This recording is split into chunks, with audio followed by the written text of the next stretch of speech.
দিসলে নাক ফাটা তুই এই আপুর মারতে না আল্লাহ গুনাহ দিবেন আরে খাওয়া ভাই তুমি কি খাচ্ছো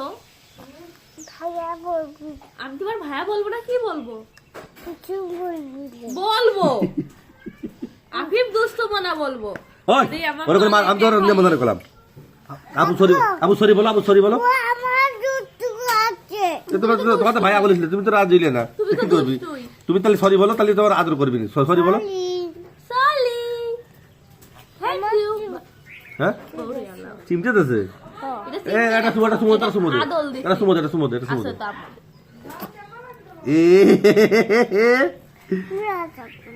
হ্যাঁ হাসা কোলে না ওর জন্য হাসাও করা যাবে না হাসা করবে না কান্না করবো তাহলে কি করবো